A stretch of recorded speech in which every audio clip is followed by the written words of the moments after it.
Oke guys, welcome back di channel Farhan Bola. Terima kasih atas support dan dukungannya selama ini. Dan kali ini gue masih bersama Hasya. Yang belum nonton, ditonton dulu video sebelumnya. Karena di sebelumnya kita membicarakan tentang prediksi kita mengenai top 10 Premier League table musim ini.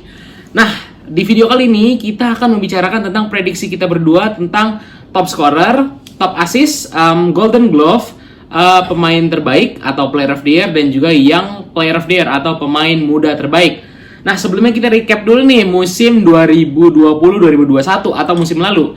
Musim lalu yang memenangkan top skor siapa sih? Harry Kane. Yang memenangkan top skor adalah Harry Kane dengan 23 gol. Yang memenangkan assist Harry Kane juga 14. Tapi meskipun Harry Kane menang top skor dan assist, yang menang pemain terbaiknya adalah Kevin De Bruyne. Dan menurut gue memang pantas karena Kevin De Bruyne memang jiwanya permainan Manchester City sampai mereka juara.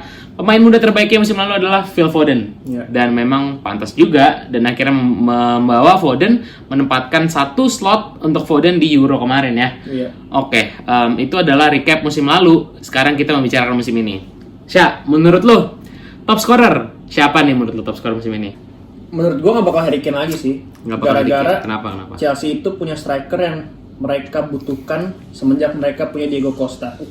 Wah, udah lama banget dong. Iya, betul. Dari dulu ya. Soalnya kan setelah Diego Costa kan mereka punya kayak Morata. Terus sekarang Werner. Maksudnya bagus, tapi mereka nggak bisa finishing gitu. Walaupun chance mereka banyak. Nah, ini dengan ada Romelu Lukaku, gue sangat berharap Lukaku nggak flop sih. Nggak flop ya. Dan kayaknya nggak bakal. Soalnya di klub-klub sebelumnya tuh Lukaku emang nggak pernah ngegolin di bawah 10 ya kalau nggak salah. Betul. Musim lalu aja di Serie A, Lukaku ini berhasil finish di runner up top skor, di bawahnya Cristiano Ronaldo dengan 24 gol. Dan Lukaku tentu datang ke Chelsea dengan motivasi yang sangat tinggi nih kali ini buat ya pasti dia pengen menunjukkan dong, pengen membuktikan lagi ke fansnya Chelsea dan juga Premier League kalau misalkan Lukaku ini memang pantas bersaing dan bisa bisa disandingkan lah sebagai salah satu striker terbaik di dunia saat ini. Salah satu ya, kalau lu bilang kan tadi terbaik di dunia ya. Oke, setuju. Menurut gue top scorer musim ini juga Romelu Lukaku. Kalau Harry Kane udah jadi langganan top scorer Premier League, mungkin musim ini kita nggak tahu nih nasibnya Harry Kane gimana ya, masih bertahan di Tottenham atau pindah ke City, yang kemungkinan ya memang sih Harry Kane adalah top profesional ya. Mungkin di City bisa aja dia langsung nyetel, tapi bisa juga enggak. Gimana? Di akhir musim. Di akhir musim, kalau dari berita-berita yang sekarang sih kemungkinan besar Harry Kane bakal stay ya. Dia udah ikut latihan lagi sama Tottenham. Tapi menurut gue nggak semudah itu karena harus mengembalikan kondisi primanya Harry Kane juga nih. Untuk saat ini sih masih Son Heung-min ya, striker utamanya Tottenham. Tapi kita nggak tahu, kita lihat aja. Kalau misalkan dia pindah pun ke City, menurut gue deadline day sih bakal kemungkinan pindah. Atau kalau nggak ya bertahan. Tapi menurut gue setuju top scorer Romelu Lukaku. Sekarang kita ngomongin assist. Menurut lo assist siapa nih? Gue sih bilang Bruno Fernandes. Kenapa? Tadi gue bilang Kevin De Bruyne sih, tapi karena City seperti yang gue bilang di video sebelumnya, gara-gara City nggak ada striker, jadi menurut gue sih bakal susah buat Kevin De Bruyne punya assist yang lebih banyak daripada Bruno Fernandes. Oke, setuju. Menurut gue tapi kalau gue sih setuju sama kata-kata lo, tapi gue lebih pengen sebenarnya mungkin Kevin De Bruyne ya. Tetap menurut gue Kevin De Bruyne nih. Ya, untuk saat ini Kevin De Bruyne tetap menjiwai permainannya Manchester City nih. Sampai musim lalu aja dia menang Player of the Year loh, PFA Player of the Year di Premier League. Nah, tapi setuju juga dengan catatan kalau misalkan City punya striker yang tajam nih. Kalau musim lalu masih ada Aguero dan performa Sterling pun musim lalu bagus. Musim ini ya kita nggak tahu ya, Sterling agak drop sih, tapi harapan gue sih tetap Kevin De Bruyne bisa tetap prima ya performanya. Apalagi kalau misalkan ada Harry Kane, karena gue inget banget Kevin De Bruyne pernah bilang dia tuh pengen main sama Cristiano Ronaldo katanya. Karena kalau misalkan main sama Ronaldo tuh ibaratnya dia nyari, maksudnya nggak usah susah-susah nyari bola gitu loh, ibaratnya dia asal umpan selalu ada Ronaldo di situ. Itu sih kata Kevin De Bruyne ya. Nah, tapi menurut gue setuju juga Bruno bisa, tapi jangan salah, Paul Pogba di match week pertama Paul Pogba mencetak 4 assist dalam satu game. Bisa jadi Paul Pogba nih kalau misalkan konsisten, catatannya konsisten. Oke, jadi menurut Hasya Bruno, menurut gue Kevin De Bruyne. Sekarang kita masuk ke Golden Glove atau kiper terbaik ya. Kiper terbaik kalau menurut Hasya siapa nih? Gampang, kayaknya sama kita nih. Beda ya? Mendy gue. Oh beda, lu Mendy ya? Lu kan? Kalau gue menurut gue Ederson sih.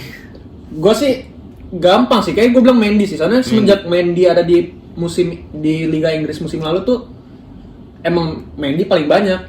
Tapi gara-gara Mendy joinnya telat, kayaknya udah match week berapa gitu. Nah makanya Mendy benar. kalau nggak salah cuma beda berapa. Iya sih. Bahkan Mendy juga masuk contender, maksudnya masuk kandidat pemain kiper terbaik Euro maksud gue UEFA ya. Masuk sama Thibaut Courtois sama Ederson kalau nggak salah. Di Champions League musim lalu juga pas mereka juara itu, pas Chelsea juara, Mendy itu kayak concede paling dikit deh. Paling dikit ya. Kalau nggak salah ya. Tapi sih kayaknya iya. Gue yakin Mendy paling dikit. Nah abis itu, nah ya emang defense Chelsea itu emang kokoh banget sih di depannya itu. Oke, Ederson. Gue pribadi suka Ederson sih, mungkin bias kali ya, tapi memang performanya Ederson sebenarnya agak menurun sih ya kemarin ya, karena akhir-akhir sempat digantiin sama Zack Steven di City. Tapi gue suka Ederson. Oke, tapi gue setuju sama argumen lo kalau Edward Mendy bisa jadi kiper terbaik. Dan mungkin jangan-jangan gue goyah kali ini, jangan-jangan gue malah milih Mendy nih. Tapi oke deh, kali ini gue setuju juga deh Mendy. Oke, jadi menurut kita berdua, Golden Glove atau kiper terbaik atau mungkin yang concede-nya paling sedikit ya musim ini adalah Edward Mendy dari Chelsea. Oke, sekarang kita membicarakan pemain terbaik. Nah, ini bagian serunya nih. Pemain terbaik Liga Inggris menurut lo siapa? Musim lalu KDB, musim ini siapa? Biasanya kan Player of the Year itu dari tim-tim yang juara ya. Tim juara. Gara-gara tim yang juara gue bilang Chelsea, gue bilang Romelu Lukaku lagi. Soalnya menurut gue sih Lukaku musim ini bisa di atas 25 gol. 25 gol, wah keren banget. Harry Kane aja musim lalu cuma 23 gol nih buat menang Golden Boot ya. Oke, kalau Hasya bilang yang menang Player of the Year adalah Romelu Lukaku, gue lebih ke arah Bruno Fernandes. Bruno Fernandes. Kalau menurut dia top assist, kalau menurut gue dia pemain terbaik. Justru Bruno Fernandes itu bener-bener nge-carry MU banget men, asli parah. Wah iya sih. Parah. Bruno didatangin MU di bulan Januari 2020, bener ya, 2020 tahun lalu ya, 2020 ya dari Januari. Dan selama sebanyak 80 pertandingan yang udah dilewati Bruno udah bikin 40 gol dan 25 assist. Lu bayangin 65 gol contribution dari Januari 2020 bersama MU. Itu Bruno Fernandes. Dan di match week pertama Bruno udah nyetak hat-trick buat MU. Dan menurut gua kalau Bruno konsisten, yang mana menurut gua Bruno selalu konsisten ya 2 musim terakhir bersama MU. Dan menurut gue Bruno pantas banget dan bisa memenangkan pemain terbaik atau Player of the Year di Premier League musim ini. Kalau MU juara musim ini sih no debat sih. Kalau MU juara apalagi no debat. Dan kalau MU nggak juara ya masih bisa diperdebatkan. Mungkin Romelu Lukaku ya, atau sama siapapun yang juara. Tapi gue cukup positif dan yakin Bruno. Sekarang pemain muda terbaik yang player musim lalu Foden, musim ini menurut lo siapa? Menurut gue kayak pilihan gue nih bakal banyak yang nggak setuju sama gue. Waduh, kayaknya unik nih. Kira-kira siapa nih? Nggak unik sih, soalnya dari Chelsea juga. Oh, Chelsea lagi.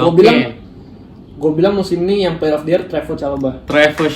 Oke, performanya match week 1 golin ya, Chalobah ya. Match week 1 golin sama karena ada kemungkinan besar dia bakal terus dimainin karena apa? Back-backnya Chelsea kan udah pada rada tua tuh. Iya. Thiago Silva, Azpilicueta. Chalobah, Chelsea pakai 3 back ya? 3 back. Ya. Nah, dia kan sekarang main di posisi right center back, yaitu di posisinya Azpilicueta musim lalu. Nah, musim ini gue lihat-lihat nih, dari yang gue lihat di match week 1 itu Azpilicueta udah mulai dimainin di right wing back. Dan Trevoh Chalobah main di right center back. Nah, itu bukan dari match week 1 doang sih. Dari Super Cup juga ya? Dari Super Cup sama friendly sebelum match Chelsea. Nah, itu kayaknya menurut gue nih, Tuchel udah punya plan buat Trevoh Chalobahnya sendiri sampai akhir musim. Kalau menurut lo yang Player of the Year atau pemain muda terbaik adalah Trevoh Chalobah dari Chelsea, menurut gue 2 nih kemungkinan. Siapa? Yang satunya bias, yang satu enggak. Lu mau yang mana dulu nih? Yang bias apa enggak? Yang bias apa enggak nih? Yang bias coba. Yang bias dulu ya. Yang bias menurut gue adalah Oliver Skip dari Tottenham Hotspur. Nah, Norwich City promosi ke Premier League musim ini dan Oliver Skip memainkan salah satu peran yang sangat penting buat Norwich promosi ke Premier League. Kan menurut lo dia bakal handle the pressure di klub? Nah, sulit. Memang sulit ya.